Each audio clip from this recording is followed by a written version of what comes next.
I got 6 o'clock. Am I close? Is that good? Your computer says 6? If the computer says 6, I say it's... All right.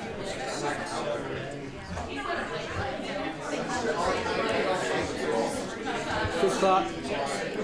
All right, let's get this dog before you kill the road. At this time, we will call the city council meeting to order. If everyone would stand. We will have a moment of silence.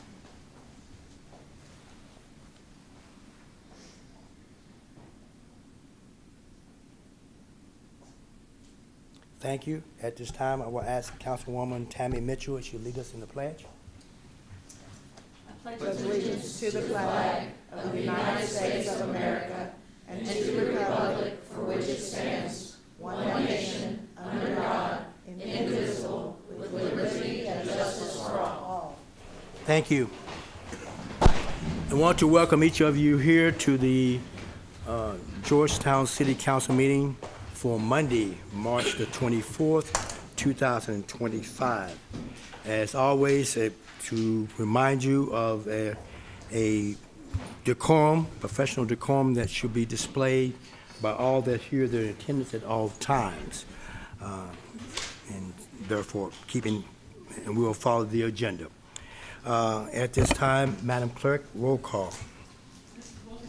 Here. Mr. Crisp? Here. Mrs. Hambrick? Present. Mr. Hampton? Here. Mr. Minke? Present. Mrs. Lesby Mitchell? Here. Mrs. Tingle Sames? Here. Mr. Stone? Here. Thank you. At this time, I need a motion for the approval of minutes for March 10th, 2025.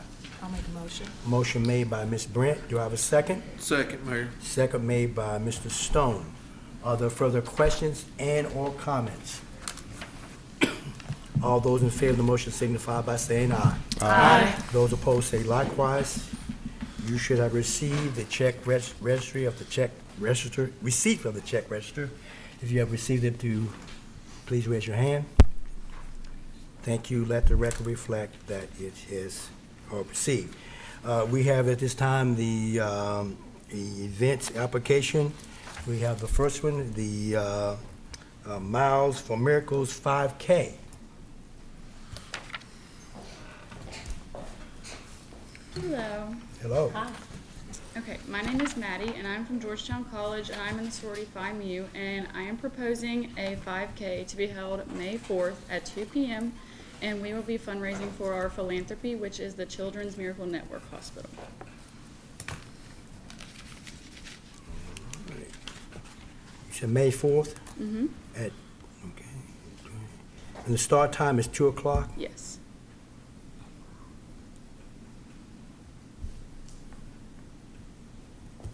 Okay, are there any questions from the council here? Mayor, what other events do we have in May to close Main Street down? This one's not on Main Street. It's not on Main Street. Where's it going to be? It is According to the map, starts at the college, goes military, Jackson. Okay, I got it. Kim showed me the map. Right. So it's not on the main drag, it's on the side streets, okay? Yeah, so Mayor, just one quick question. So as far as communication with the neighbors or the residents along the route, how are we communicating to those folks so they're aware that it's going on that day? I can put together a flyer and go door to door if you would like that to happen. I hadn't approached that issue as of yet. Okay. Just think about it. And a way to help communicate. Is there any other questions? Yes, ma'am. Go ahead. No, I was going to make a motion. Okay. You go ahead. Go ahead. You did it first. I'll make a motion. Okay. I'll second. Okay, motion is made by Ms. Mitchell, second made by Ms. Hambrick to allow this event to occur. Are there further questions and or comments? I've got a quick question. Sure. So the event is for the charity Children's Miracle Network. When you eventually make the donation after the event, where is their office located, or what city? Do you happen to know, like, where the funds will go? I don't remember where exactly their main headquarters are, but if we were to take a check in person, it would go to Lexington, to the UK hospital, and then the area is within the hospital there. Okay, great, thank you.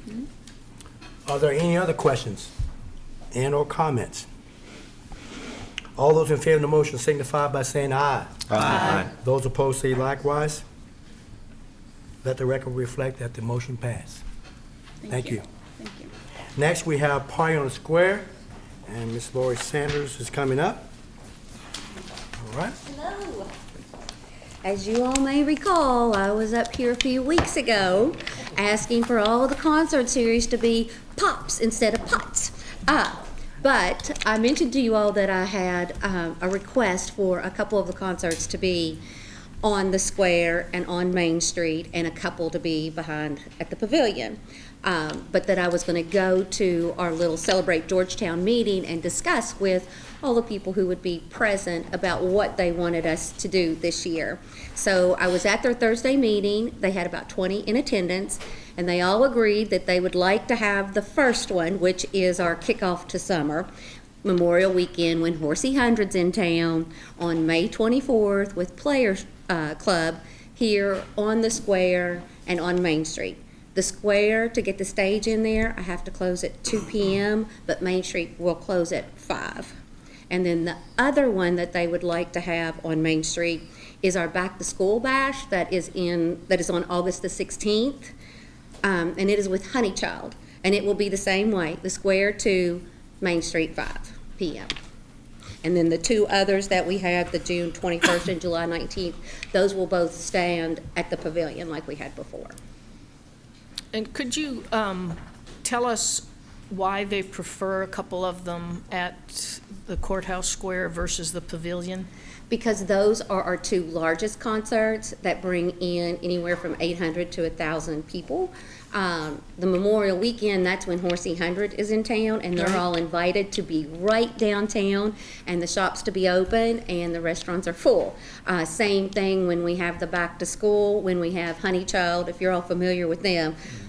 Everybody regional knows who they are, and they also bring a crowd with them. And on that particular one, it fills up restaurants, and also the shops stay open a little bit later, just for those two bands. But the other two, they're glad to have them at the pavilion? Yes, they were fine with that. Okay. Lori, Lori, oh, go ahead. go on. No, you first. Lori, do we normally have, in the past, have we had the concert on the weekend of the Horsey 100? Yes, In- I've in done the it every year on the square? Yes, for, Long time. I've been doing the concert series for about 15 years now. So yeah, 15 years, yeah. Lori, what were the other two that are going to be at the pavilion? The other two will be June 21st and July 19th.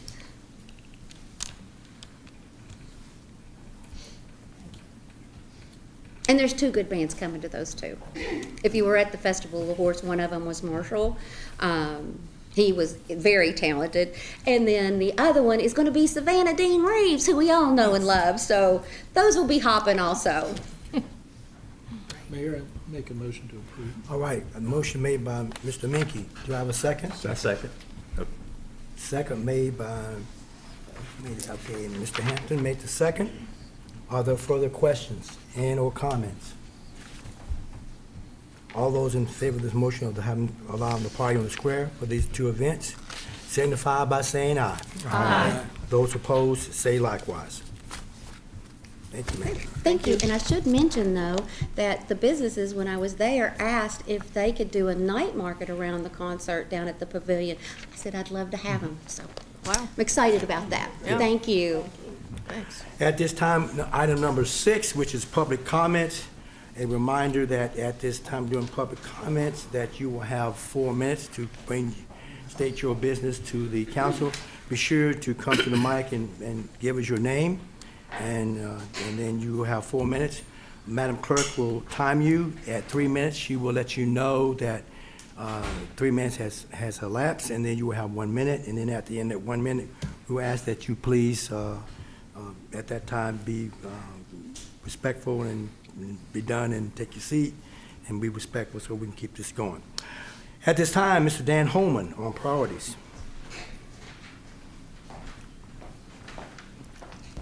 Hi, Dan Holman, Georgetown.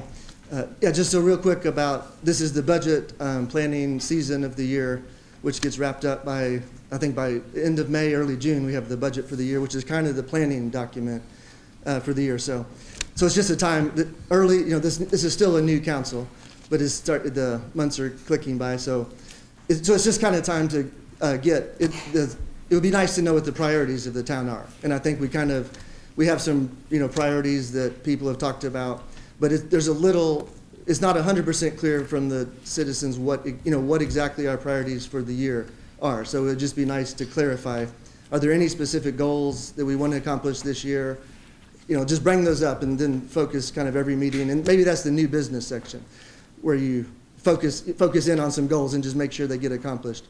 For example, the stormwater and so like impact fees was kind of a goal for last year, but then that's kind of still hanging out there. And maybe just real quick, part of that reason was that was unfortunately kind of a boring presentation. Everybody was excited about impact fees, and then we had this study, and then the presentation was just kind of hard to know what to do with exactly. There's a lot of numbers and things. But anyway, and that might have been an example, just that one, of choosing the right consultant. Like there were other bids that came in to conduct that study, and frankly the council wasn't shown those other bids, and one of the other bids might have been the better bid to go with. It was a more focused, targeted impact fee study that focused purely on the water company first and then expand to other things. But so priorities would be good, and picking back up this impact fee thing. So one priority that everyone talks about and that we have been talking about for a while is affordable housing. So that's very important. And there's kind of been a little development lull in Georgetown with the wastewater treatment plant having been full and the 5-year comprehensive plan having gotten wrapped up last year. So now the new wastewater treatment plant is about to open, and our 5-year comprehensive plan has been done, which opened up some more land for development. Development's picking back up a little bit, I think, from what it was over COVID and everything. So there's these two notable developments that are coming on our bypass, and two of them have legislative items related to them tonight, which is the Jennings development over by Paynes Depot Road, which both of these sound exciting and interesting, and with opportunities for the town. So the Jennings development, and then also this Georgetown Commons over across from Quality Drive. So both these two items on the bypass that have commercial aspects and residential aspects. So we've been talking about affordable housing for a while, and then these two developments have been coming through the pipeline. But it's my understanding they haven't, I don't think there's, and Greg and Kim had sort of mentioned this recently, a review of the affordable housing policy, so that as a development comes through the pipeline, do you ever, is it analyzed for affordable housing? And I don't think, and so currently that's just something that maybe we could improve. Like we don't have a specific step in the pipeline where we look at or have a conversation about a development in terms of affordable housing policy. So that needs to happen. So our affordable housing study is finally done. It's been done for a while, and it's getting rolled out. So maybe these conversations will be coming. But frankly, there's no time like the present. And it kind of needs to be pushed by the council. So there could be a question raised tonight of these two developments. Is there any, and we frankly could just delay sign-off until this important Thursday meeting where the Affordable Housing Committee meets to roll out the plan, and they could just be asked, in the contents of this plan you've just developed, is there anything that comes to mind, the small, quick thing that could be done? And they might get suggested, and then you could sign off, and then check with the developers if they could do it, and then sign off on these two legislative items, delay it.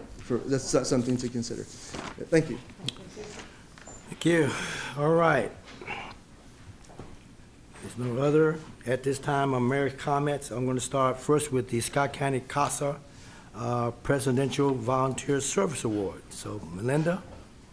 Thank you, Mayor Jenkins. Thank you, council, for having us here. I'd like to start by thanking each of you for being one of our fiscal providers for this program. I've got a lot of things here, so I'm going to go ahead and hand them out. There's not much of a level on that little These are just some folders that have some information on CASA.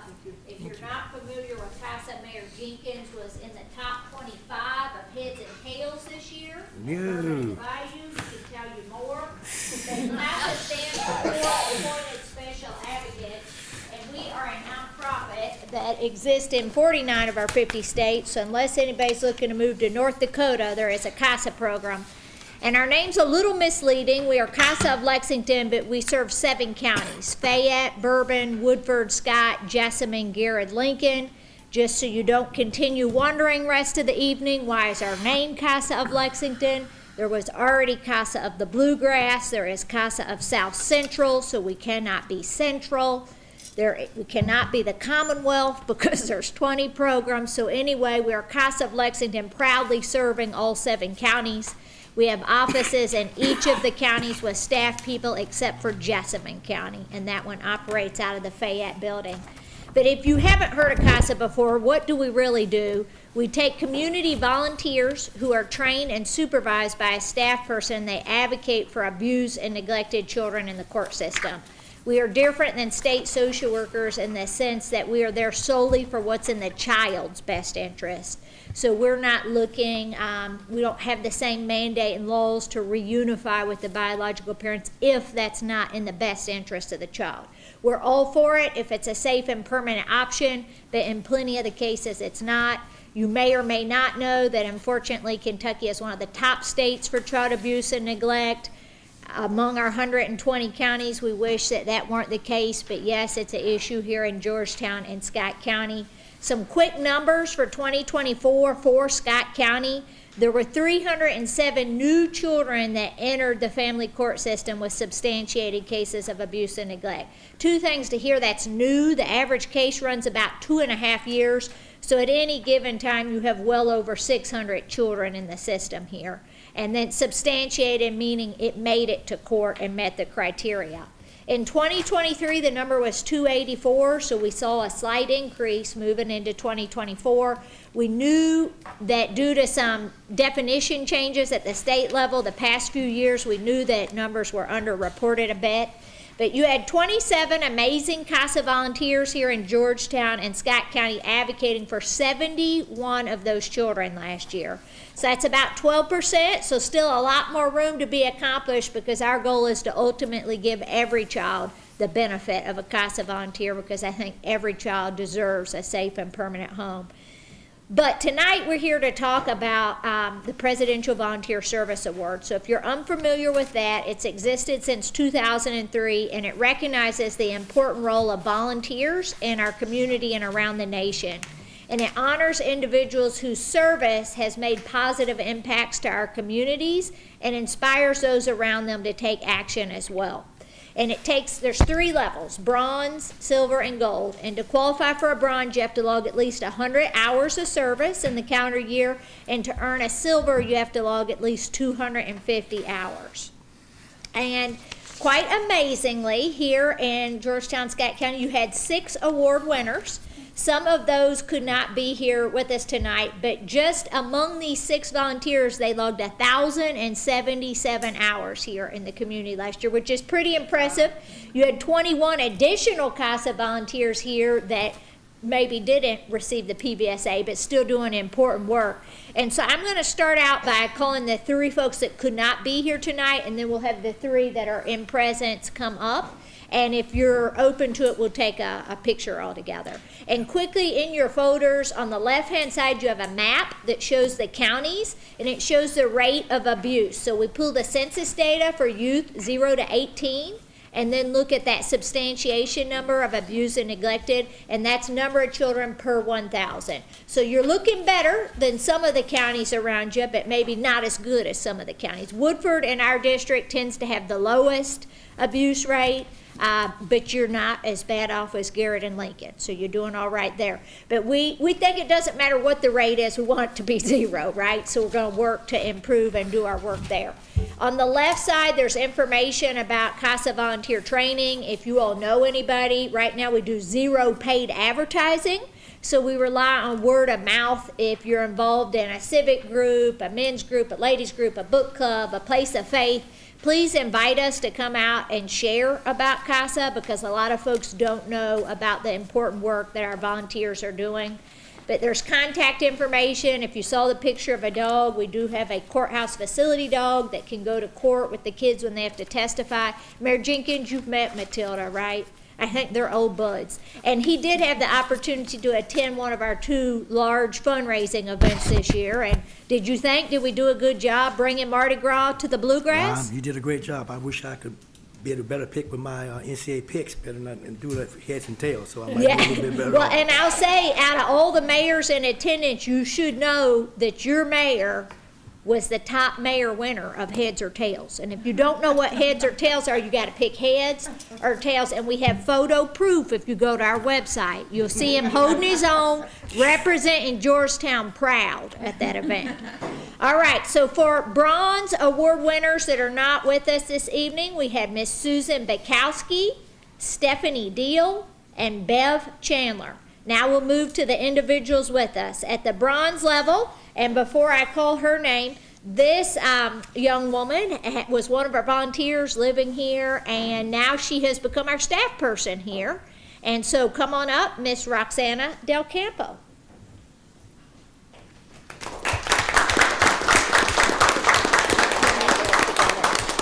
The next 2 actually were volunteers in Fayette County before Scott County had their own program, but both reside here and they're happy to be serving their own community, and they have qualified for the silver level, which is 250 hours or above. Miss Carrie Gordy.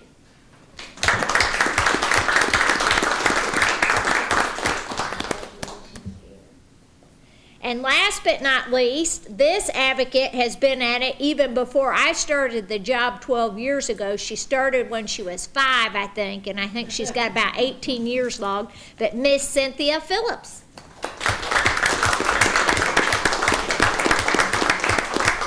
And so is it okay if we pop up here for Absolutely. a photo? All right, we'll just come up and he can get you all. I think you want us to come down? We'll come down. Okay. I knew you had a plan.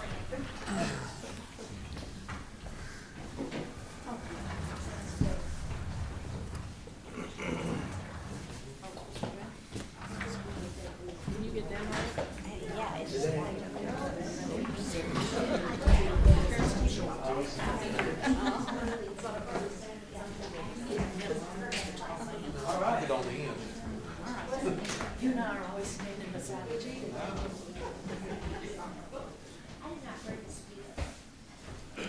I don't think you ever break the speed limit. Yeah, I was making that up. All right.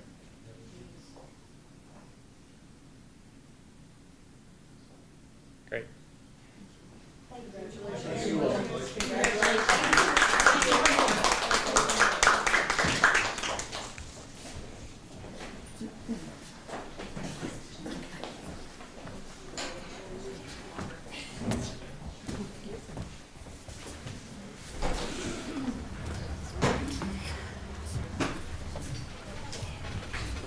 Thank you, Melinda, for all you do. And just to make sure everybody understand that doing that heads and tails event is a whole lot easier than me trying to pick my NCAA pick. And so far, it's in the tank right now, so therefore, I'll stay with the heads and tails. Okay, we'll see you next year. Always the last Friday of February, you're all invited. Thank you. Thank you again. Okay, some other important comments I want to make. The developmental impact presentation, council will be April 8th at 5 o'clock. And I think we're going to try to have it here at the fiscal court. What was the date again? April 8th at 5 p.m. All right? Then we're also, we're going to, the dedication ceremony for the Fire Department Training Center will be sometime June 2025. We have not nailed down a date yet, but it's going to be in June. All right? Thanks to you all that did the council forecasting, budget forecasting. You saw the results in your packet, and so thank you for those that took part in this. It's a pretty good exercise to see what it, about budgeting and so on. So and what it takes. And last but not least, street pavings. Pavings. If you have a particular street or someone's brought to your attention, just let me know. Send me the street, and we'll make sure we'll get that to the list. And I'll make sure I get that to Eddie and all of them. All right? At this time, we have council committee reports. I have finance. We did? Okay. All right, sorry. Yeah. Okay. Okay. You want to defer to the next meeting? We had the 17th, yeah. I don't think we got any minutes. Okay. All right, so we'll just put that off to the next meeting. How about that? Yep. Okay, perfect. Then we have Public Works. I have notes, but it was, I lost mine, so had to thank Devin for these. Let's see, the meeting was called to order at 4:30. We had Mayor Jenkins, myself, Councilmember Brent, Robert Bruin, Eddie Hightower, Kim Minke, Karen Leverins, with a Y, City Attorney Emily Buttram, Shay Fields, and Republic Representatives Tim Ward. We selected a committee chair. Motion was unanimous that I was it. We approved the minutes. Chief Bruin gave an update that he ordered the last 400 tons of salt, and that we'll be looking at the new salt auction here for too long. That they went and picked a new dump truck up on last Wednesday, and that ongoing stormwater projects were being completed. Also, there's a large tree on the South Broadway property at Clayton that is in not very good shape, and they're looking to go on and take that down before it falls down and takes out power lines and other infrastructure. City Engineer Hightower reported that he has several projects going, including the MS4 permit for the South Broadway storm channel is due. Payne's Landing striping program plans are coming together, the 50/50 sidewalk program, as well as the Indian Hills Stormwater Project and the Main Street Brick Project. Mayor Jenkins asked about the flashing lights at Garth and Southern and said that they would be in the upcoming budget. Also was the paving of East Main Street. We talked about that too, didn't we? Yeah, that's, Eddie, come on up, please. I'm gonna let you, because I don't have my notes and sorry. Okay. Trying to talk from the back. Yes, that is a state road project, 460 being a state road, and they're gonna be paving, all the way out near Fat Cat's Pizzeria, all the way through downtown, out to the water company, the water tower at, Crown Point. Yeah. Do we know when? I don't have a date, I'm sorry, but it's gonna be this year. You know, this summer paving season. I'll see what I can find out and see if I can report back. It's through the state, and so I don't have direct control over the schedule. I'll have to reach out to some of my colleagues over there and see if I can get you a date. Okay. Okay, I'm sure everybody's anxious to get it done. And Eddie, also Connector Road too, isn't it? That's right. On that list. That's right, Connector Road, thank you. Yeah, Connector Road's gonna get resurfaced this year too, so that's another state project. So I'll try to get you a date. I would say the Main Street will be paved sometime before the late November, when the blacktop plant shuts back down. So. Yeah, between now, yeah, that's right. Between now and Thanksgiving, yeah. So, But no, I'll try to get you up. was there anything else we talked about with? I think you that hit covered everything, everything, didn't yeah. it? Then we went into general discussion, brought up that Habitat Village, Habitat Fuller and Shoal Drive, they missed their garbage pickup and that Republic would work on that. Also, there was a low-hanging wire from a past storms that was causing pickup issues and that Chief Bruin would investigate that. Mayor Jenkins requested new signage, and talked about at the entrances of the city. He, and as, former council member David Lusby brought up, and several people have brought it up, you know, they hit I-65 and they see Bowling Green and all their signs. You know, that's something that we will be looking at in the future. And that also resident or a property owner on Bridge Street asked about getting the big concrete blocks moved back so that he could access his property. Three pieces of property there on the south side of Bridge Street that they're looking to be sold. So that's all we had. We adjourned. Mayor, could I ask a question? Sure. This is an update. I think I've been concerned about the deterioration of the railroad track. Have we gotten any news on when that, I mean, I don't even go over them anymore. They're so bad. Yeah, you're talking about East Main Street? Yeah, I don't have any new developments. I am working on a cost estimate, and then we're gonna have to negotiate with the railroad to be able to But do they work should with- have to pay for it, right, or not? I would hope so, yes, yeah. And getting them to do it can be challenging, but I think we could. But if work they something don't out do with it, can we do it? Well, we're within the railroad right-of-way there's a strip, you know, along the railroad tracks. And so we really need to go through them and get they have pretty strict requirements about doing things like that. And yes, my plan would be to get them to pay for it and do it. Because that is private property. Yeah. Yeah, I know. Even though it is a city street through there, Right. that little section there Is is theirs. Mhm. Okay, But well, I thanks, will. thanks for Okay. working on it. Oh, you're welcome, yeah. I want to get it fixed, yeah. I've had a number of people call in about it. Yeah. So, thanks. Thank you. All right. And talking about signs, I think we're not gonna be as elaborate as Bowling Green, okay? That's on the high end, all right? We're just looking for something that kind of spruce things up and, you know, without breaking the bank to do it, all right? Next on item number 9 is the second reading annexation ordinance. Paynes Depot Road, Nettles. Sponsors are Todd Stone and Kim Minky. Do y'all have any questions?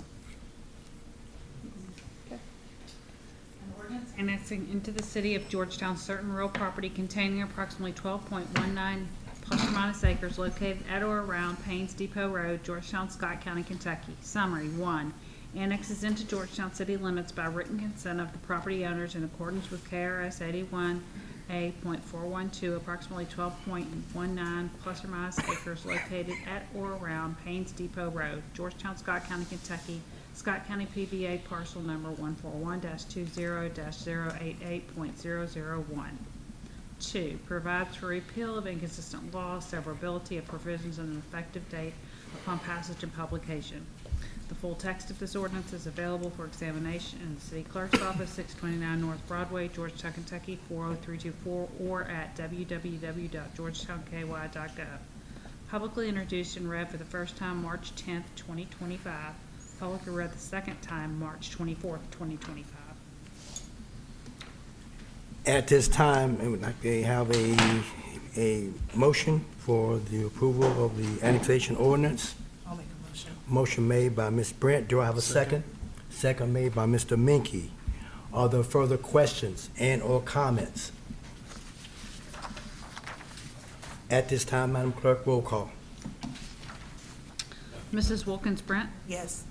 Mr. Crisp? Yes. Mrs. Hambrick? Yes. Mr. Hampton? Yes. Mr. Minky? Yes. Mrs. Lesby Mitchell? Yes. Mrs. Tingle Sames? Yes. Mr. Stone? Yes. Thank you. Let the record reflect that the motion passed. Item number 10A, Personnel Ordinance Amendment. Sponsors Kim Minky and Karen Tingle Sams. And this amendment to the personnel ordinance is just adding the 2 police officers that were already approved for the budget in a recent budget amendment. All right. At this time, I have a motion. Motion. Oh, I'm sorry. Never mind. A little ahead of myself. Go. Ready? Yes, ma'am. I'm An sorry. ordinance amending section 2-60 of the Code of Ordinances regarding personnel. Summary. 1, amends Exhibit B of section 2-60 subsection C of the Code of Ordinances to increase the number of police officer positions from 55 to 57 within the Georgetown Police Department. 2, provides for repeal of inconsistent ordinances, severability of provisions, and an effective date upon passage and publication. The full text of this ordinance is available for examination in the city clerk's office, 629 North Broadway, Georgetown, Kentucky 40324, or at www.georgetownky.gov. Introduced and publicly read for the first time March 24th, 2025. Item B, council compensation ordinance amendment, sponsors Greg Hampton and Tammy Lusby Mitchell. For this one, the council, for as long as I've worked here, has been being paid monthly. And we realized while we were looking through our invoices that we pay with Paycom, that we actually run a special payroll to pay council on a monthly basis. So we started thinking about that and had Emily research for us whether or not that was by law, by statute, what have you. And when we found out it really wasn't, and that you guys could set your own pay schedule at will, we determined we would bring it to you. The savings would be about $5,800 annually if we changed to a biweekly payroll. I already ran some manual checks just to make sure that you wouldn't feel a tax implication or anything strange from this happening, and it didn't do that at all. If anything, it caused a little bit less of a tax liability each paycheck. Any questions? Just a comment, thank you. Good cost-saving activity. Yeah, sure. Keep it up. Okay. All right. Madam Clerk? An ordinance amending ordinance number 13-008 to establish a biweekly pay schedule for the members of the Georgetown City Council. Summary. 1, amends ordinance number 13-008 to switch the pay schedule for members of the Georgetown City Council from monthly to biweekly. 2, provides for repeal of inconsistent ordinances, severability of provisions, and an effective date upon passage and publication. The full text of this ordinance is available for examination in the city clerk's office, 629 North Broadway, Georgetown, Kentucky 40324, or at www.georgetownky.gov. Introduced and publicly read for the first time March 24th, 2025. Thank you. At this time, item number 11, Georgetown Municipal Water Sewer Service. And we got 3 items to look at, so I'll let you give us, All right. Chase, go ahead. Thank you, Mayor. If we go to our first slide, our first item, it's a purchase order for Strafer pump in the amount of $34,560. This is for 2 pump replacements at our Kentucky 32 pump station. This is the station that serves all of the actual city of Sadieville. It's at the intersection of Cincinnati Pike and Sadieville Road. We've rebuilt these pumps a number of times since 2011 when they were installed. Pump vendors say that we can't rebuild them anymore, and this is a budgeted purchase under our pump station rehab budget for our collections department. And as you can see in your council documents, we have pricing from multiple vendors, with Strafer providing us the low quote. So we'll replace both of the pumps and have new pumps in. Motion, Mayor. Okay, all right, motion made by Mr. Stone, second made by Ms. Mitchell. Are there further questions and or comments? All those in favor of Strifer Pump and Supply for $34,560 signify by saying aye. Aye. Those opposed say likewise. Let the record reflect that the motion passed. Item B, Judy Construction for $428,968 and 98 cents. Thank you for reading that number for me, Mayor, but let me jump down. I realized that on my slides I went to item C. That was my fault, not Tracy and her staff, but if I could jump down to item C, that's a purchase order for Herrick Company, and that's in the amount of $49,625, and that's for a maintenance work project at our pretreatment facility at Wastewater Plant 2. This purchase order, it's related to a change order to a project that Herrick is already working on, and that's to upgrade our Pista Grit rehabilitation, and that's as I said, it's underway. And within pretreatment operations, before we send water into the biological treatment process, we want to get all solids out of the water. So screening takes the larger solids. Then we get into grit removal. That gets the gravel, the sand, the smaller particles out of the water. And like I said, we accomplish this through the grit removal. And that equipment, it was installed in 2001, so it's been in service 24 years in a pretty nasty environment. And what happened, we bid this at the end of last year when the contractor got in there with the vendor, the equipment vendor, and our engineer. We said, wait a minute, we need to go ahead and add the replacing this other equipment that's all part of the unit. We started, what's in the project currently is just the motor and the drives. We also want to replace the baffles that make the hydraulics on this system work. They all recommended it, so we are adding that, and that is at a cost, as I said, $49,625, and that's change order number 1. Motion, Mayor. Motion? Okay, motion made by Mr. Hampton, second made by Mr. Minke. Are there further questions and or comments? All those in favor of item C, Harriet Company for $49,625, signify by saying aye. Aye. Those opposed say likewise. Now, Judy Construction. Thank you, Mayor. This is, as you said, it's in the amount, or their monthly pay up in the amount of $428,968.96. That's for work completed in February of this year. Marks our 47th pay request on the job. And I want to point out something on the documentation you have in your council packet, that we have beneficial usage as a milestone for March 31st of this year. I'm just saying, I've kind of already alluded to this, but please note that that date will be revised. And we do anticipate, we were hoping it wouldn't happen, but we do anticipate the contractor requesting contractual weather days for all the weather they've encountered. They've never asked for that. We think that they will.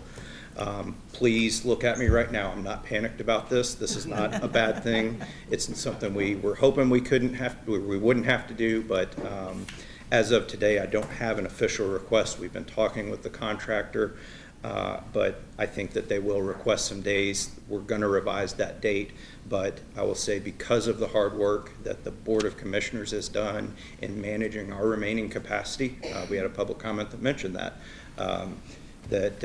we're in good shape. The board released 10 projects at the start of this year that could work concurrently with ours. That's how close we feel. So we don't feel like this is putting us in jeopardy of holding up any projects. We're good with this. I just want to point that out. I'm going to be bringing you more information on this, but no panic there from our standpoint, and we're just eager.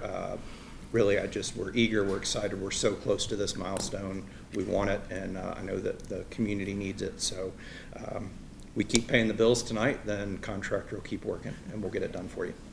All right, I need a motion. I'll make a motion. Motion made by Ms. Brent.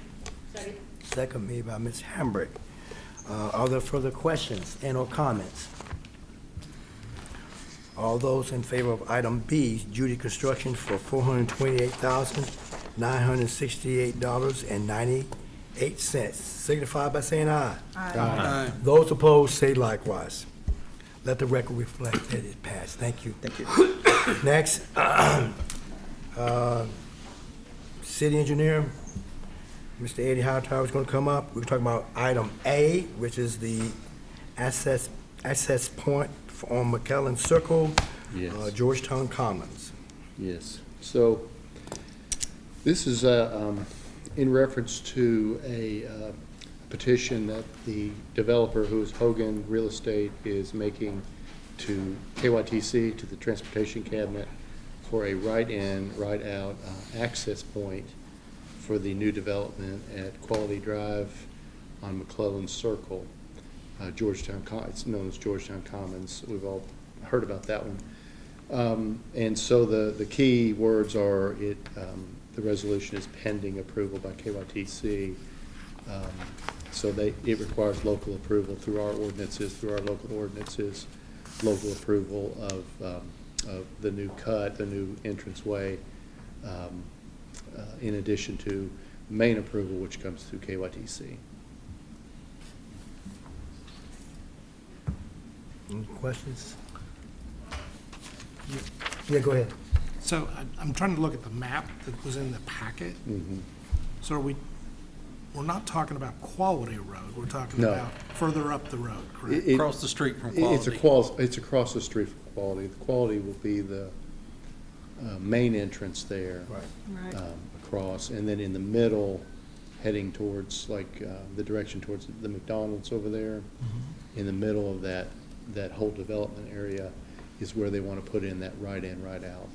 So the map is showing a traffic light. That is at Quality, yes. Okay, I'm confused. Where is it on this map? Because it's not highlighted anywhere. Do you have a copy of that? Yeah, I see the Quality one. Kim, if you look on down, almost down to the point, is where the right in, right out is. Almost Yeah, right up here. right. Okay. Yeah. It's Okay, that- almost right in the middle of, if you go down Main Street, it's right in the middle Is it of right here? the Is that it? intersection He's of talking Top McClellan. here? So Yeah. Okay. this thing's hard to. So There's the light, and you go on down, you go up and to the right. yes. Yeah. Okay. So when I look at this map, it shows it also has a left turn on Yeah. McClellan onto It that. does. The left turn is not a part of this. It's just gonna be a right in, right out. They initially asked for that, and we found out that KYTC is not gonna allow that. They're only gonna allow a right in, right out. Okay. And that's what the language says in the resolution. So my next question is, at Quality, Mhm. will there be some designation as to either allowing or not allowing a U-turn to go back the other way on McClellan? And if it is going to be allowed, will it be marked? So everybody knows that's what's going to happen. You can do that now, unless it's specifically marked, Right. no U-turn. Yeah, that's my point. Yeah. Is it going to be marked so that everybody is aware? Yeah, that's a really good question. I will have to find that out and get back to you, because that is something that, Be safer. this being a state highway, the review, the hard review gets done at the state level through KYTC. And I need to pose that question to them. You're asking, are they gonna not allow a? Is it going to be allowed, yes or no? If it is, will it be marked appropriately so everybody knows that's what's going to happen? A Potentially. protected left A hand. protective measure. Okay. And if that's the case, then should that be reflected in the resolution? Yes, no, not in this one, because this one is the way the ordinance is written is when they built the bypass back in, approximately when did they build the bypass, Mayor? Do you remember? Oh, Lord, no. Maybe in the 90s or something? It's- 91. I was here, but Yeah, I can't tell you exactly. Well, they had identified the best they could at the time. Right. Where farm roads were already, Right. those kind of things, where the entrances would be. And that anything in addition to those ones that were listed, they have a list of maybe 10 or 12, you have to go through this process of going to the state and asking for another entrance and having local input through a resolution process like this. So that entrance in the middle is in addition to the Quality one, which was already there and already Right. known about. And this right in, right out is over and above those previously identified Right. cuts or entrances in there. So from a public safety perspective is why I'm raising the question. No, I understand, yeah. That's why they're not allowing Right. that left in, because right in, right out's much safer. You turn a left against 2 lanes of traffic, that can be a safety concerns. Yeah, and the scope of the sorry, Eddie. No, The you're scope right. of the resolution, like Eddie mentioned, is to satisfy our ordinance, which requires legislative, buy-in and approval to add a turn onto the bypass.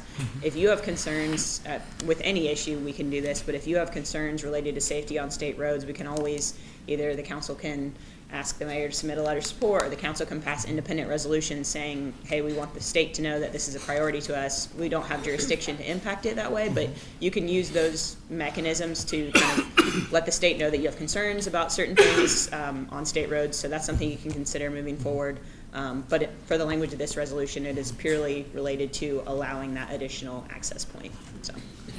And one other avenue that we have, forward it to Eddie, and he can bring it up at traffic committee meeting. Yeah, we can Because get we in do touch have with a KYTC and, representative there. yeah, we'd be happy to do that. I'm just trying to be as proactive as Yeah. possible. No, it's good. Because Yeah. if we're actually able to highlight something this early in the process, and we keep on the state, then there's no reason that it shouldn't be done. Right, So- right. Yeah, I will, I'll make some phone calls tomorrow and see what I can, All right. And then just a request in the future. So if we're gonna use maps, highlight it. And if there's something that Yeah, is we can do that. different, strike it so that we know. yeah, we Thank can you. do that, yeah. All right. Any questions? Motion, Mayor. Motion made by Mr. Stone. Do I have a second? Second by Mr. Hampton. Are there further questions and or comments? Okay. No other? Okay. All those in favor of this resolution signify by saying aye. Aye. Those opposed say likewise. Let the record reflect this motion passed. Item B, municipal order for the 2025 unit price contracts. Okay. Thank you, Mayor. So these, these next four items, we bid these contracts out every single year. They're one-year contracts to provide the city a price for things like blacktop, concrete, basic construction materials, crushed stone, where we can either pick it up, if we're fixing potholes, for example, we can put it in an order and we have an established price, go pick up blacktop to fix potholes, or when we contract out for paving, where we mill and pave for new streets, we also use these contracts. And then the last one, concrete construction, is for things like sidewalks, curb and gutter, stormwater systems that are in need of repair, they're concrete structures, concrete vaults, those sorts of things. We use that contract for those work items, issue individual work orders, and have established unit prices. So I would ask to renew. We bid all these out. We opened the bids last week competitively, like we always do, and ask for approval of these unit price contracts. So, You will take that motion. motion made by Mr. Mickey. Do I have a second? Second made by Mr. Hampton. You would? All four? Are we making a motion for all four? Okay, yeah, from all four. Okay? Okay, so we're doing all four, and the motion is made, second by Mr. Hampton. Are there further questions? Okay, questions, all right. Everybody raise your- Okay, go ahead. Oh, yeah, just a quick question. Sure. Eddie, what are the prices looking like this year on some of these services compared to previous years? Yeah, they're pretty consistent with last year. Some of them went up, but it was such a small margin. The prices have remained pretty much the stable from last year to this year. We didn't see a big bump this year. Great, okay, thank you. Mr. We did Mickey. last year, but not this year. Mr. Mickey? Great minds think alike. That was my question. That's a good I have question. a question. Yes.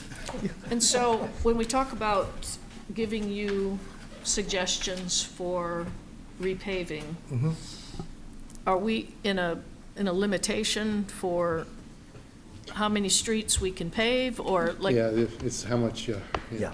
I mean, how much funds we have is gonna limit what you can do. And the priority is what then, if you get more than? Well, we prioritize like the heavier traveled roads first. Okay. You know, we try to get the primary roads that we have. And then we look at the condition, you know, which ones are in the worst condition. And then obviously council recommendations. And calls from the general public, you know, when they call in and are asking about, hey, my road's got really needs to be resurfaced, and, you know, we take all that in. Plus, we have an empirical list based on a radar where they drive around and they have a truck, and they're able to send a signal down through the truck and give you a computer readout, spit out a number that gives you an indication of the condition of that road. And isn't And there we some use kind all of those. formula of every 7 years or every 10 years, there's an automatic repave, or did I make that up? Well, we would like to, a good paving job should last you 20 years. It should, knock on wood, if it was done well. Obviously, if it's a heavy traveled road with a lot of trucks on it, it may only last 10. But 20 is kind of the number that we hope to see, a 20-year life of a resurface job. We're hoping to get that, and then And so we feel pretty good if we get Yeah, that. and so do we make an equitable survey of the roads, so that? Yes, we very much try to do that and spread it out all over town and Okay. that sort of thing, and hit, you know, each of the, you know, Because all the some areas might make more phone calls than others, but. Yeah. The older sections of town with older infrastructure tend to be, have the rougher streets or the Yeah. streets that need more repair than, obviously, the newer subdivisions. Okay, thank you. Yeah, we definitely try to spread it out all over the best we can. Yeah.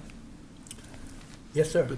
So do you have a priority list already established? We have two roads that we have identified we would like to do. One is Clinton Street, and one is, that's a heavily traveled, and we had a utility cut through there that it's made that pretty rough through there. Yeah.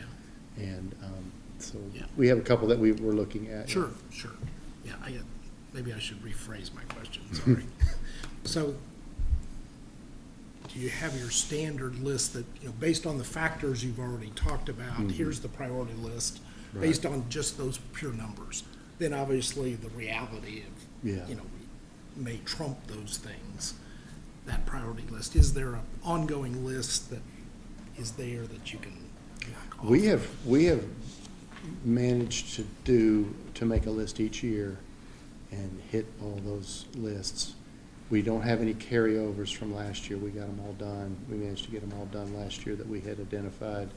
What we always do is we get with our construction company, we drive the roads, we look at them. I get a cost estimate for each road up front and we put a contingency on it to make sure that we have the dollars to cover it. And then once we get our road list, we give it to them and say, here's your list. Schedule these, please. And that's basically. Yeah. Paving process, you know, Eddie's speaking in terms of these contracts, and some of you might recall years ago when we conducted a larger scale study of our revenues and expenses and just the needs we have. One of the items was frequency of road paving, and that 20-year mark is that target. I don't want to misstate what the number was, but I think the study indicated that we were more in the 35 to 38-year range, which doesn't, I mean, that doesn't mean that we're behind. I don't know what other communities do relative to that 20-year mark, but the only funding that the city has historically allocated to street paving is through our MAP funds through the state. We get a generous allocation there, but ultimately, in order to, if there's an interest in a larger scale, you know, assessment of our street conditions and a recommendation, I think that would require additional funding, but with what we have, it is more of an annual process as opposed to a citywide assessment and a level of priorities and addressing the funding there. But I'd have to pull that information if you all are interested to see kind of where we were in terms of the age of our streets and that infrastructure. But annually, the MAP funds, there's a public hearing that has that list, so it gives people the opportunity to say, no, that's not how that money should be spent, or this is where it should be spent differently. But generally speaking, the council does a great job of engaging and noting streets they've either noted or heard a lot about from citizens. But I did want to mention that funding component, that's where the city has historically taken on street paving. Thank you. Yeah, thanks, Devin. Okay. And Eddie, those MAP funds, they're also going to be used or may be used for the traffic calming? I believe we can, yes. I need to verify that with the MAP folks, the people who administer the funds. But I believe we have a pretty broad discretion on those sorts of things, and we would probably do it along with the resurfacing in that, in that area, and then do some other improvements along with it, is what I would like to do in the future, should we move forward with one of those, yeah. Okay, thanks. You're welcome. All right. Any other questions? I need a motion. You had one. I already had a motion in a second, so any other questions? Sorry. All right. All those in favor of the items 1, 2, 3, and 4 signify by saying aye. Aye. Those that are opposed, say likewise. Let the record reflect that the asphalt material, construction, and pavement striping, and concrete construction pass. Thank you. Next, we have item 13, which is the Finance Department municipal order for the non-profit agency funding policy. Good evening. I want to give you a little bit of history behind how we got to this point. 2 or 3 years ago, we started implementing an application process for nonprofits for the annual budget cycle. We actually, I believe, utilized it first during the ARPA process when we had a larger pool of money that council had designated for nonprofits, and we decided to carry that application process over to our annual budget cycle to give the mayor and city staff more information as to the purpose of nonprofits, where they get their other funding, what our funding will be used for to make sure it's used for services inside of Scott County, et cetera.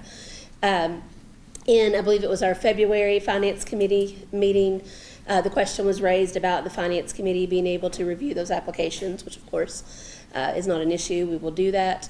But it also led to a further discussion within that meeting of doing what some other cities have done, which is having a policy that gives a general idea of the types of agencies that can be funded, what the general purpose of those funds should be, that it should be, I believe, community focused, et cetera, not for individual purpose.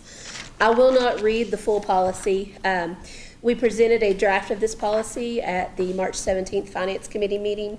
There were some questions raised, some comments raised, and this was a collaborative effort between legal, grants, Devin, myself, taking kind of that input, and so this draft was shared with the Finance Committee, the final draft, and obviously put into your packets today. So just to go through the sections, again, I won't read the whole policy. We talk about the purpose of the policy, the general policy recognizing that local nonprofit agencies often serve in areas that the city cannot, cover some gaps and things that the city do. It talks about the types of services such as homelessness, food insecurity, impoverishment, victims, women's, children's services, economic development, etc., cultural arts. Talks about having a lawful public purpose, being spent on programmatic expenditures or direct services, and then it outlines the application process, the review and funding process. Of course, ultimately, these will come into the mayor's proposed budget that is presented in May. They will come into his budget for presentation and eventual approval by council. Talks about the funding criteria, the types of organizations that would be approved, IRS, tax exempt, et cetera. And then it talks about the reporting and monitoring for different levels of funding. That funding cutoff is $10,000. If it's less than $10,000, they'll be submitting an affidavit that they have spent the funds as intended, and then if it's above $10,000, there will be some additional reporting requirements. And all of that will be outlined in each agency. Something else that was started along with the application process 2 or 3 years ago is each agency that receives funding from the city signs an agreement. That's already in place. It's just an administrative process that the mayor and previous mayors have put in place. So that, I just want to give you the high overview, but just, again, that discussion came out of some discussion at the Finance Committee, and the draft policy was put together, and so it is here for your approval or consideration. Mayor, I have a question. I think this is a really great idea, so I'm excited about putting this down and getting a policy. I have a couple of questions. I'm interested that tourism was listed as one of them, and they're funded by Yeah. something else. Let so- me note, and then Devin may have some more to add. You will see the very last line of the purpose section. It says it's applicable only to funding eligible nonprofit agencies and excludes public agencies funded through the annual operating budget. Tourism is an eligible purpose. However, right now, the only funding the city gives to tourism is for our Main Street program. They will not be subject to this application because that is something that we have asked them to do, is my understanding. If Devin wants to clarify anything. Yeah, I'm a little If tourism wanted confused. to request additional funds beyond what we've asked them to take care of. Well, I think so. And It's, kind of echoing that, but also kind of distinguishing that, there could be hypothetically a nonprofit organization that has a public purpose that promotes tourism. So it wouldn't have to necessarily be Georgetown Scott County Tourism Commission. It could be a nonprofit agency who serves a public purpose of incentivizing tourism. I don't think we have one currently that does that, but the intent behind the policy is to cover that could be an eligible allocation if that nonprofit agency existed. So it kind of is saying these are the purposes for which you can allocate funds. It's a tourism lowercase t in that case. Okay, so Tourism, would it capital T. necessarily be our tourism? It wouldn't have to be now. ours will fall under that, excluding public agencies. Okay. Because tourism, Parks and Rec, Planning and Zoning, those are other public agencies that participate in our budget process. But like in the past, we have had tourism participate through this process in some ways, or we've contemplated that, and it just doesn't make sense. They're a partner public agency. They're funded by other public dollars, not necessarily City of Georgetown ones entirely, but they are a public agency exempt from this. Okay, I was just confused when I read that, so thank you for that clarification. And, I was talking to Michelle at the Amen House recently, and with the federal cutback in funding, would there be she said that a great deal of their food allocations are either on pause or eliminated. So I'll be interested in how we make decisions based on what's happened to a lot of our nonprofits based on the federal cutback. If they could kind of, I don't know how, is it going to go, well, you applied first, or Well, I will we're gonna call pull 'em out of the attention, hat, or one piece I did forget to call attention to, which you may have already read, in about the fourth line down under the policy. Right now, this policy says in a total not to exceed 400,000. Right. Which traditionally, historically, we've not allocated more than that. And of course, that takes out, like she said, we took out the amount that we've given to the public agencies in the past, the airport board, et cetera, anything that's kind of functions as a quasi-governmental agency. And we put in that maximum of 400,000. So if this policy is approved, that will be the mayor's maximum to allocate in the budget. Obviously, as mentioned before, we'll share the applications with Finance Committee. Ultimately, the mayor will make the decision on, based on those applications with input from those he seeks input to the Finance Committee on those. so the mayor will make the priority list, is that what you're saying? Yes, as part of the budget process, Okay. based on those When you applications. send the budget to us, okay. Thank you. All right. Anybody else? Somebody else have a question? So, do we have a list of, this is what we've done previously and all of that?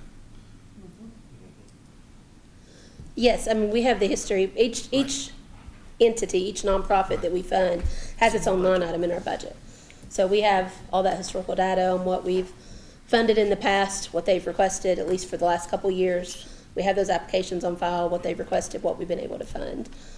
So Is there a summary any place that says this is the type of activity it is, this is the type of service they provide, this is kind of the outcomes, of that 400,000 or whatever it is that we've contributed, to be able to see where we have potential overlaps and those kinds of things, when we're setting a policy?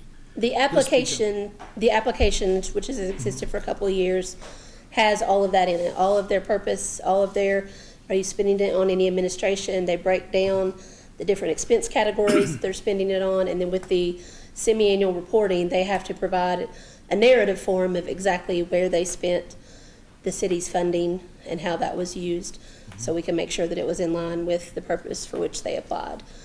So that's what we've had already in process for the last 2 or 3 years. On that application, does it also put down, I think we did at one time, do they also say where they're getting other funding other than the city of Georgetown? Is that on that application? We request a copy of their financials with the application that shows their revenue sources and expense categories.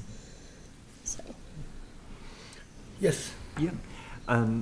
What type of measures will we have to ensure transparency and accountability with the funds that would be distributed? so again, there will be semi-annual reporting or reporting requirements in place, depending on the level of the funding, or an affidavit from the organization if it's less than 10,000 stating they've spent it for that purpose. Any of the applications or reporting once submitted to the city are open records. So we have all of that on file. Our grants administrator will be maintaining that process, even though she's obviously focused on grants coming in. She is also going to monitor the process of the grant funding that the city gives. So I don't know if there's anything beyond that that Devin wants to add, but they will continue to do the reporting that they have done for the last couple of years.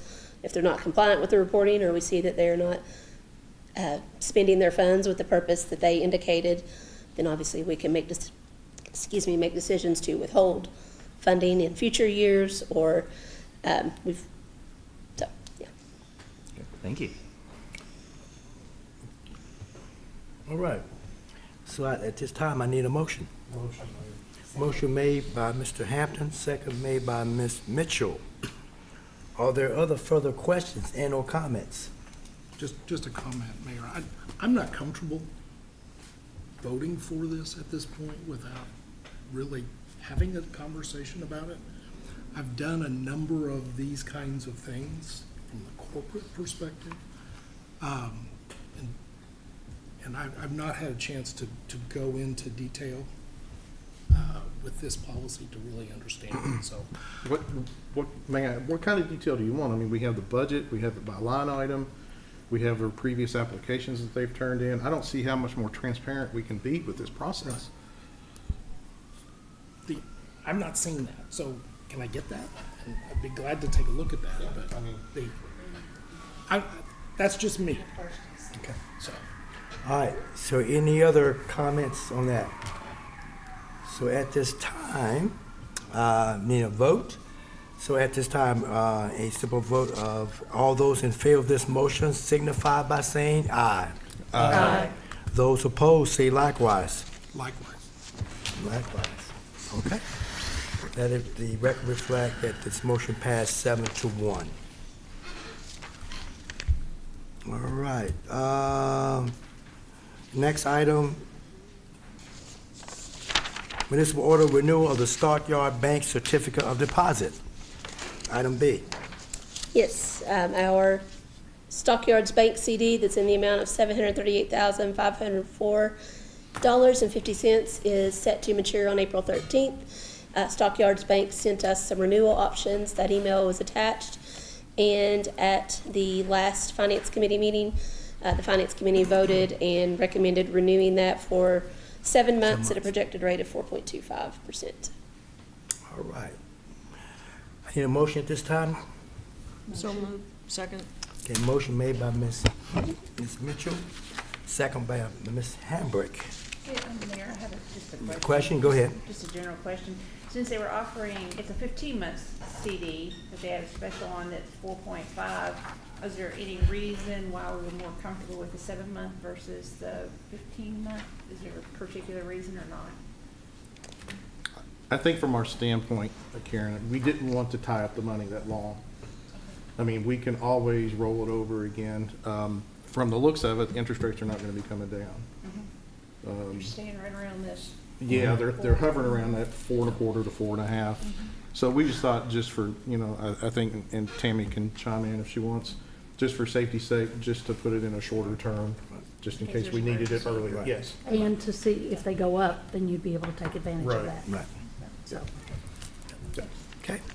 Any other questions and/or comments? All those in favor of this motion to renew the Stockyard Bank Certificate of Deposit signify by saying aye. Aye. Those opposed say likewise.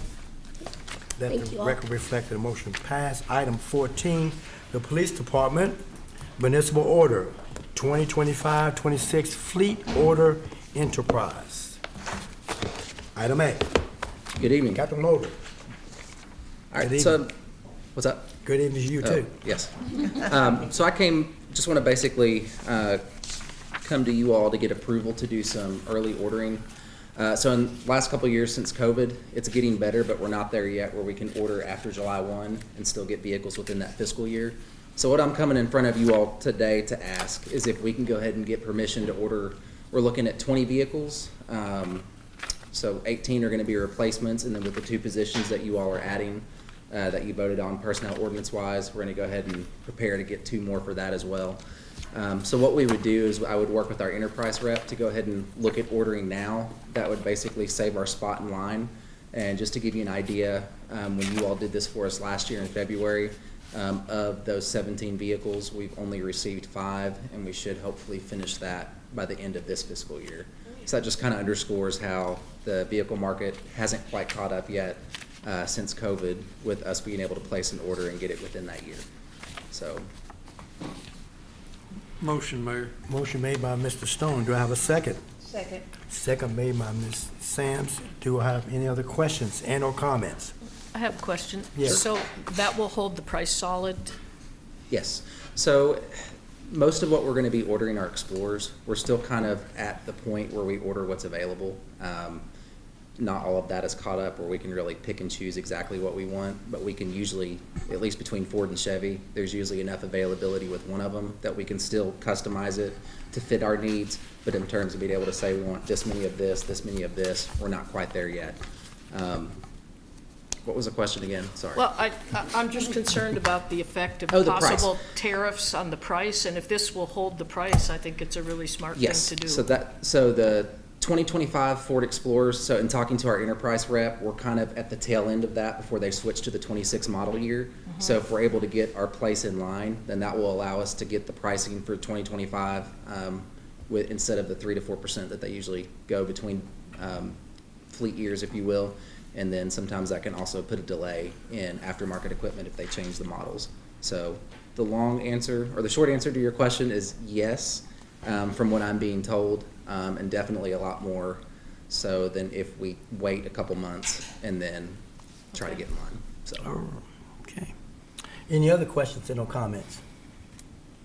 All those in favor of the motion to municipal order 2025-26 fleet order through enterprise signify by saying aye. Aye. Those opposed say likewise. Item B, municipal order, the contract amendum Net Gain Technology LLC. So one of my other areas of responsibilities, I oversee the IT for the police department.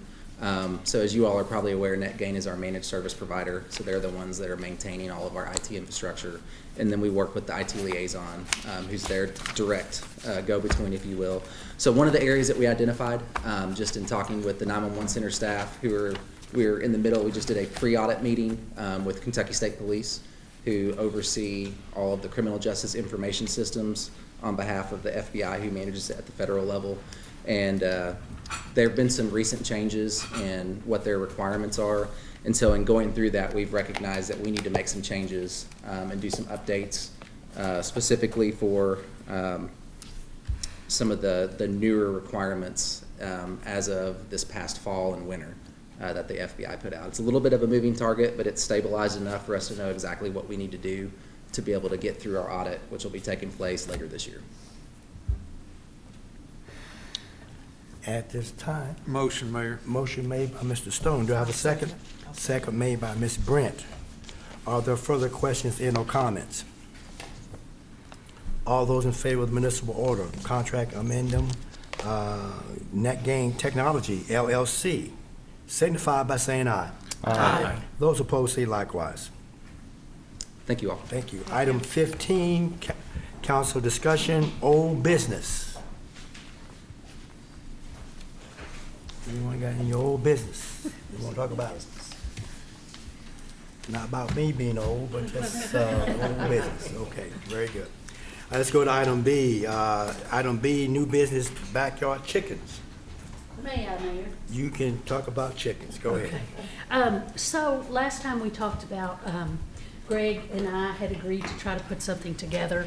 Emily provided us with the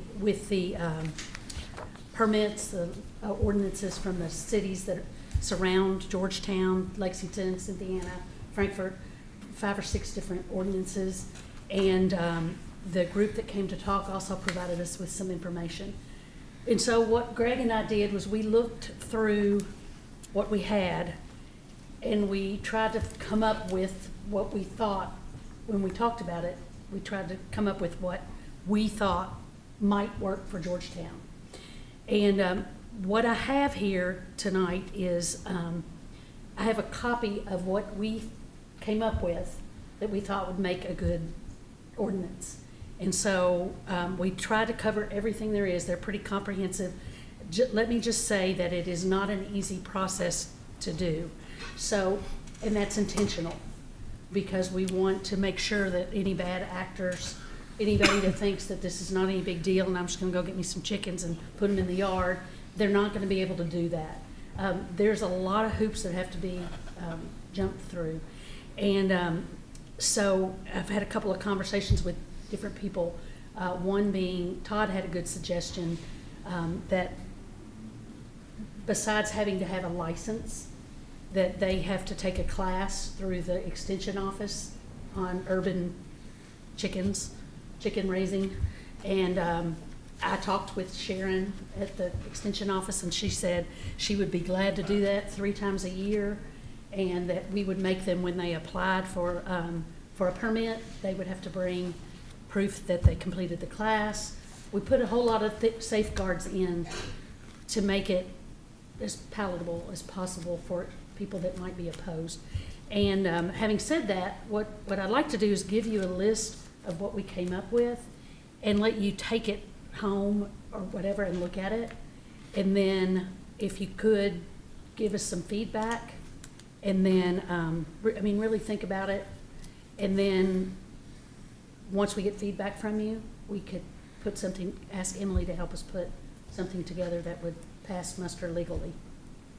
So how does that sound? Okay. All right. And I just want to pass these around. So while you're doing, can I ask just a basic question? Yeah. So why are we wanting to do this? Why is the request there? What's the real problem we're trying to solve here? The real problem that we're trying, it's not a problem. What it is we had a group of citizens who put together a petition. There's over 400 on the petition. And these people came to the city council because they're interested in raising chickens in the backyard. They consider it a hobby and a community activity, and these people came before the council and spoke. Before that, they called me to see what it would take to get this ordinance that we have now in place changed. And I told them the steps that they needed to take, and they followed those. It was something that our citizens came forward and said that they want a substantial amount, came forward and said that they wanted to see happen. Many of these people have raised them in other cities, and they've just been very organized and want to see it happen. They see it happening in areas around them, and they've raised chickens there and without problem, and so they just want to ask if it's possible to do it here. Mayor, could I speak to this just? Yes, go ahead. I also think right now it's an economic issue, and I think that there's a lot of families that would enjoy being able to raise some good protein in their backyard and be able to have that as an economic surplus for their family. I think there's more people than we realize that this would be a help to them. Some of those people have contacted me personally saying, I think it's a good idea generally, but economically right now it would also be a good idea. So there's a lot of interest in it right now. My daughter's a beekeeper in DC, and it's along those same lines. There's people that just like sustainability. Mhm. They like to have their own fresh food, their garden, their chickens, whatever. That's where this came from. it wasn't a problem, it was just an opportunity that they were looking for. And you will see when you look this over that anything that we decided to do would not supersede what a homeowners association has. It would not supersede, there happens to be a bill, I believe, in the state legislature right now that addresses this. And if that were to pass, you know, it might make some of this irrelevant, but it's an interest right now, not just in Georgetown, but in a lot of places. Mayor, if I could. Yes, go ahead. One of the things that, and this is going to be a kind of playing devil's advocate with Willow there, that a lot of people are going to find out that late March, early April through October, November, they're going to get eggs. The rest of the year, they're not. And even though they're not getting eggs, they're still going to have to shell out all that money for chicken feed, and it's not cheap. You know, so, you know, that was one of the big reasons that I said they need to go through a class and they need to find out. And before doing so, they need to go to Tractor Supply, Rural King, and find out how much chicken feed is. And you're going to have to do that every week. And I know this because my brother is doing it every week, and he hasn't started getting eggs yet. So, and he lives out in the county, so he's good. So. It is more complicated than you think, and we try to address everything we know about chickens here. And it was nice to have all the other ordinances because they probably made mistakes and had to, you know, amend and so forth. Including Fayette. Yeah. So. One of the things you got in here that I liked, and we talked about that earlier on the phone, was not to be able to set your coop up against the property line of somebody else's property because you've got 20 feet away from the property lines with very small backyards, and they're not going to be able to do that. They're not going to meet the criteria, but it would be, if your neighbor doesn't want them and you set them right up against their property line, that would be terrible to do that. And that they have to make sure they're kept in that yard, not to come over to the neighbor's yard, or they may have fried chicken that night. Okay. Mr. Mayor? Yes, go ahead. Building on Todd's point, a few days ago, our family has, we're family friends with a local FFA executive that said, one thing you want to think about as you move forward about the cost too, veterinary services. You know, a lot of people nowadays, everybody loves dogs and cats and traditional animals, but a lot of people will say, wow, the price to take those to the vet are expensive. Well, you get 5 or 6 hens, and first off, you have to find a vet who will see them. There's not a lot in Georgetown that will. And then you get to spend the money to regularly check them out and stuff. So I think when a lot of people do all the math on it, even if this moves forward, you're not going to see a whole lot of people doing it for the financial gain. Because when you really add up the numbers, it's probably not going to work out. But it'll be passionate for people that want to do it just for fun and bonding and, you know, just the experience. So. We can put you on the committee for to recruit a chicken vet. Yep. Consider it done. Okay, so now we're going to get people's license to do other things. Now, that we're doing now. Okay. All right. Any other comments or questions about backyard chickens? Any other new business? All right. Item 16. We go to council comments. And I'm going to start this time. I'm going to start with Mr. Crisp at the end. Surprisingly, I have no comments tonight. Thank you, Mr. Mayor. Ms. Sams. I am okay for tonight. Mr. Minky. I'm going to keep the trend. Oh, my. This is scary. I'm next. Yeah, you're next. Go ahead. I have no comments. This side is good, and you all keep it. You know, maybe we hit at heads and tails, but not one, you know. Taking the vote here. I don't have anything, but I'm excited to hear about the fire train dedication. Right. I've been asking about Yep. a lot. But So it'll I'm be happy June. to hear about it. June, Thank okay. you. Mr. Hampton. Keep it going. Oh, no. All right, Nothing tonight. go ahead. Nothing tonight, thank you. You know, here, now, it's I'm in your gonna lap. But it's quick. I promise you it's quick. I knew it. I want to congratulate Coach Chris Briggs and the men's basketball team, Georgetown College. Also, Coach Jeff Nichols and the Georgetown College women's team on their path into the NAIA tournament. They're unfortunately out now, but you know, they did well by making it into that tournament. It's not an easy one. And then good luck to Coach Steve Page and the Warhawks as they go for their state tournament title this week. So, All told right. you it was quick. Like I said, you broke the mold. That's okay. Is there no other business brought before this council? This meeting is adjourned. Always.